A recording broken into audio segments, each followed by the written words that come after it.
मैं AMD news की chief editor सलोनी तिवारी आज सरोजनी मेडिकल सेंटर के ओनर डॉक्टर दीपक निगम जी के पास आई हूँ। डॉक्टर साहब से हम लोग डॉक्टर साहब हाइपरटेंशन के बारे में जानते हैं आपसे कि हाइपरटेंशन क्या है और इसको साइलेंट किलर क्यों कहा जाता है। देखिए, सबसे पहले तो आपका बहुत बहुत स्वागत है। हाइपरटेंशन क्या होता है? जब हार्ट धड़कता है तो उसके द्वारा जो प्रेशर खून की नलियों में, आर्टरीज में जाता है, उसको हम लोग ब्लड प्रेशर कहते हैं। ब्लड प्रेशर भी दो तरीके का होता है, जी, एक सिस्टोलिक, एक डायस्टोलिक। जी, सिस्टोलिक होता है कि जब हार्ट धड़कता है उस समय जो प्रेशर के साथ जाता है, प्रेशर वो सिस्टोलिक होता है, और जब हार्ट रिलैक्स होता है, जब धड़कन नहीं हो रही होती है, उस समय का जो प्रेशर होता है डायस्टोलिक ब्लड प्रेशर कहते हैं। तो नॉर्मल ब्लड प्रेशर जो होता है वो 120-80 हम लोग मानते हैं। जी, लेकिन जब ब्लड प्रेशर 100, सिस्टोलिक वाला ब्लड प्रेशर जो है जब 120 से लेके 129 होने लगता है तो इसको हम लोग एलिवेटेड हाइपरटेंशन करते हैं। अच्छा, और जब 129 से भी ज्यादा होने लगता है और डायस्टोलिक वाला 80 से 89 तक होने लगता है जी, तो इसको हम लोग ग्रेड 1 हाइपरटेंशन कहते हैं। अच्छा, और 130 से 140 जब होने लगता है और इससे भी ऊपर होने लगता है, इसको ग्रेड 2 हाइपरटेंशन बोलते हैं। अच्छा, तो तो इसका कहा साइलेंट किलर इसको इसलिए बोलते हैं जी, क्योंकि ब्लड प्रेशर में यूजुअली कोई सिम्टम नहीं होते हैं, कोई लक्षण नहीं होते हैं।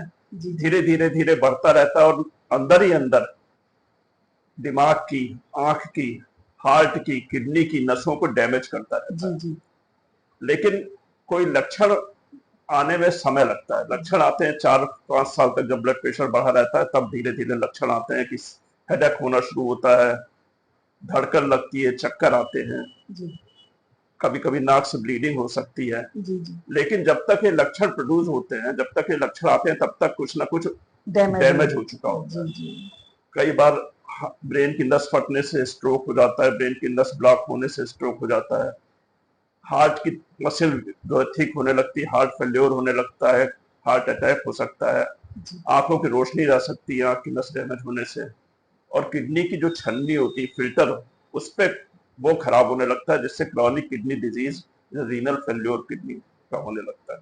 इसीलिए इसको साइलेंट किलर कहते हैं हम लोग। डॉक्टर साहब आजकल युवाओं में हाइपरटेंशन बढ़ रहा है, क्या बच्चों और किशोरों में भी इसकी समस्या हो सकती है। हाँ बिल्कुल।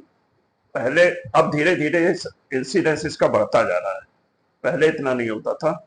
जो छोटे बच्चे होते हैं उनमें तो कोई एंडोक्राइनल, कोई हार्मोन की समस्या या कंजेनाइटल जन्मजात हार्ट की बीमारी, उसकी वजह से इस तरीके की, या जेनेटिक्स कोई हो जिसकी वजह से इस तरीके की दिक्कत होती है। लेकिन जो बड़े बच्चे हैं, युवा हैं, उनमें जो दिक्कत बढ़ रही है वो उसका मेन कारण है कि एक तो वो जंक फूड बहुत खाते हैं, जंक अच्छा, फूड, प्रोसेस फूड जिसमें नमक बहुत ज्यादा होता है। जी, जी, दूसरी चीज, इन सबको खाने से ओबेसिटी बढ़ती है, मोटापा बढ़ता है। जी, मोटापा भी एक बहुत बड़ा कारण है हमारे ब्लड हाइपरटेंशन, प्रेशर बढ़ने का। जी, जी, इसके अलावा लाइफ स्टाइल, लाइफ स्टाइल ये है कि आजकल सीडेंट्री वर्क रहता है, लोग आराम से बैठे मोबाइल देख रहे हैं, टीवी देख रहे हैं, या लैपटॉप चला रहे हैं, कोई फिजिकल एक्सरसाइज नहीं करते लोग। अच्छा, तो इस वजह से जो है युवाओं में बहुत बड़ा स्ट्रेस, स्ट्रेस एक बहुत बड़ा कारण है। अच्छा, तनाव जो है, जी, तनाव की वजह से बहुत ज्यादा एड्रेनलिन सिक्रीट होता है, कॉर्टिसोल सिक्रीट होता है, जो कि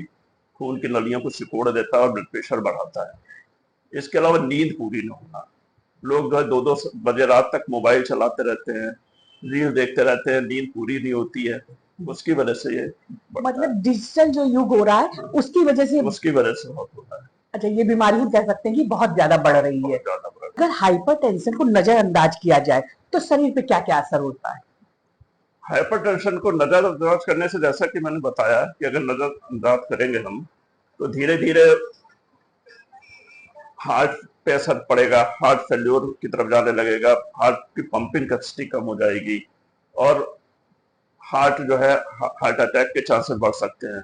इसके अलावा ब्रेन में जो है, जो उसके ऊपर ब्रेन की नसों पर प्रभाव पड़ता है, तो उससे कई बार नसें ब्लॉक होने लगती है।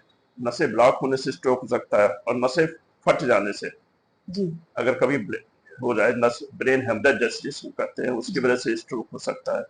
आंखों की नसें डैमेज होने लगती हैं। अच्छा, अगर हम इसको नजरअंदाज करें तो ये सब प्रॉब्लम्स जी, हमारे सामने आ सकती हैं। एएमडी न्यूज के प्लेटफॉर्म पे डॉक्टर साहब ने जो बीपी के लिए सुझाव दिए हैं, आप सब उसका पालन करें और डॉक्टर साहब को इसके लिए बहुत बहुत धन्यवाद। धन्यवाद।